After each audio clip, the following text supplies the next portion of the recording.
is up, guys? Gonna make this video today. Storeroom's a mess. Alright, so anniversary. Okay, so yeah, anniversary. If you look back at like July, around July, August last year, that's pretty much about the time when I was wrapping up my life insurance career job thing, right? And I was at a point where I was doing well, finally got to in a rhythm of getting sales in a constant flow every single week, and things were going well, right? And what triggered this whole online thing to even start looking for things online wasn't my typical searching. It was actually one of the head top sales guys or somewhere. He gave a talk where to be at the top you have to brand yourself, right? He was basically saying like they do it because they do it in a way where the people trust them, not just the company and stuff like that, right? So I was putting together a plan where I ordered a set of business cards for my life insurance thing, set of business cards that would have my face on it as a life insurance agent. I was going to get a Facebook page for myself, and our office as a whole was going to get a Facebook page, and we're each going to get a little platform, so a website where every time we sold life insurance, we would do a little testimonial to 1 to 2 minutes with the people and how good they felt with the decision they made and things like that, and we would upload it to our portfolio. So moving forward, when we went to the people's houses, they would have somewhere they could check up on and feel like they're in good hands, right? So that was initially how it went, and that direction basically led me bump into that guy, Alex Becker. A lot of us get our start from that guy because he has such a strong presence, right, in this space. So instead of just making a website, I decided that let me try this. And the very first term I went for was life insurance Bronx, right? And if you don't know, those terms are really easy to rank for, right? You'd think that, it's a finance term, so the difficulty is sky high. But finance term plus area, there's no difficulty at all, actually.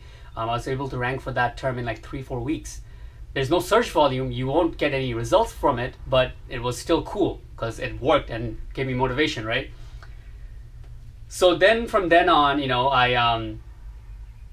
I basically followed a few more of his examples with roofing, and he used like vinoplasty, that was his main niche. I went with roofing, and if you trace from there, you can kind of like trace it down to where I'm today. But anyways, I wanted to take you guys back and give you 1 or 2 points about making that transition, because that's what it was really important, right? I was at a point where I was making pretty good money, right? Every single week I was making money, I was doing well, I was able to pay down a bulk, almost all of my student loans working there, right? In a few short months. So if you check out some of my videos back then, I was making like there's few days where I made over $1,000, and the highest was $2,400 in a single day, right? Getting big sales in life insurance, right? But anyways, what ended up happening was that I got to a point where things were moving well and everything's good, and my managers were like super supportive. There was one manager I had, our head manager, and he was always supporting me, right? So he always like made sure that we were motivated, and he was really good at it. And he would always tell me, like, whenever I messed up, he'd always say like, "Oh, you were just rushing," right? And whenever I did well, he would be like, "You're killing it, man! Like you're fucking ripping shit apart." So it was good. I felt good doing what I was doing, and the head manager got to a point where he was saying things like, "Kid, at the rate you're going, in a couple of years, you're gonna be making like $200,000 every year, right?" And I was like overwhelmed by the number. I was like, "Fuck! Like that's a shit ton of money." I was running this kind of number with people who were doing really well in other agencies around us, and it was valid, right? The people were making $350,000. Some people were making $400,000 every year. So that got me even more motivated. I was going harder than ever, right?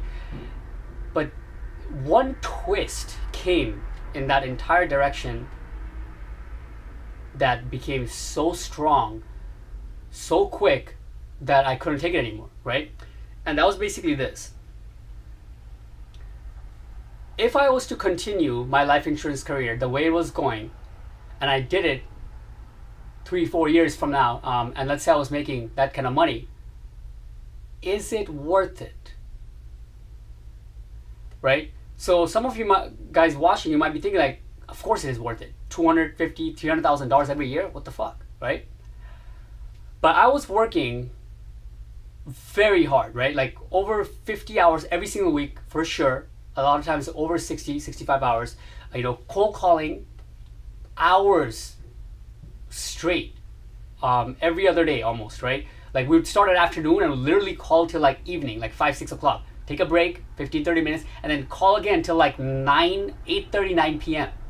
A lot of cold calling, right? And the other days when we're not cold calling, we'd be out in the field, driving to people's houses, sitting down for consultation. Those are, that's when you actually give the presentation. And then in between that, door knocking other people who you have missed, all this stuff, right? It's a lot of hard work. I think I racked up like almost 10,000 miles in that car in a few short years, like 5-6 months. So the question came to me like that. If you were to continue like this, and you can see where it's going, right? I saw other people who was like 45 years old, 50 years old, and they were working just as hard. They were working 6 days a week. Some people were working 7 days a week, and they were older. And I thought to myself that, is it worth it to have this kind of lifestyle where I'm working my ass off this hard just to keep that kind of income coming in, right?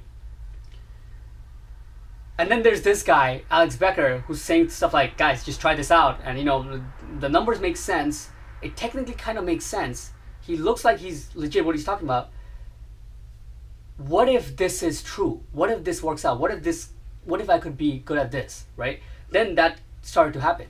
And at the same time, I was reading a couple of books, which was, I can't remember exactly which ones, but they really hit it home because, it was really hitting home that whole idea that the only way to live a life where you feel alive all the way through is to carve your own path, right? So all this going on, and I didn't have anybody to really consult with because the only person I could call a mentor is my manager, and I can't ask him about this because it's talking about quitting, and I didn't have anybody else other than this online guy that I could trust. Without no clear answer, I just quit one day. I just quit, and it's really hard to quit in those positions when things are going well. When you've taken the chance at something, especially that you thought is not going to work out, like life insurance, I took a risk there too, right? All online reviews when I'm looking to get a job in a life insurance, they're all saying bad, worse lifestyle, cold calling, you won't succeed, this is a scam, all this stuff. I went through and I made it to a point where it was working out really well, right? And then at a point, at the peak of where it's working out so well, to shut all of that down, take a little bit of money with no clear understanding of how things are going to pan out and risk it all again for something even better, that's when things are really difficult, right? And what it comes down to, it's literally this.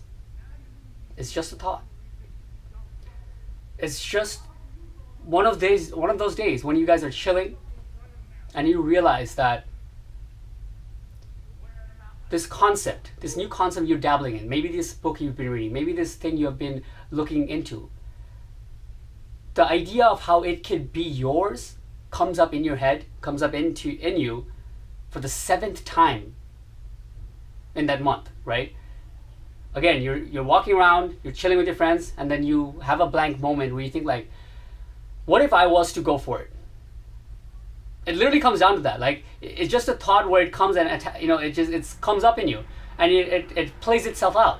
And you ask yourself, this thing you are contemplating on, what if you were to drop everything and go for it? What if you were to drop all the insecurities, all the reasons why you think it's not gonna work, and all the other people who's around you who's not doing anything similar, if you drop all those things that kind of hold you back and just go for it, what would happen, right? It's that time when you make those pure decisions, where you just boldly, without calculation, just make the move and send a text, hey man, I gotta take a break. It's the first sign that you're quitting. Hey man, I'm going off somewhere. Whatever it is, it's boldly you walk into, almost like as if you're lost. It feels like you're lost, but you're like a zombie. You just do it because it's your heart been pushing it too hard that you're just gonna go. It's not gonna be clear where you're gonna go next, but it came up into you enough times for you to just make that leap, right? So looking back now, and I think about it, it's almost funny. Like, fuck, man. I quit, been at this for anniversary, about a year now, and I look back and I think a year's worth of hard work now bringing me at a full-time income, positioning my, the months to come at a much more structure where the freedom is going to be much more higher. It's like a year. You get it? Like, that's nothing in the scheme of things. A year's worth of hard work to establish freedom, possibly for the rest of your life. Just fucking go for it, guys. Just fucking go for it. That's all. Peace.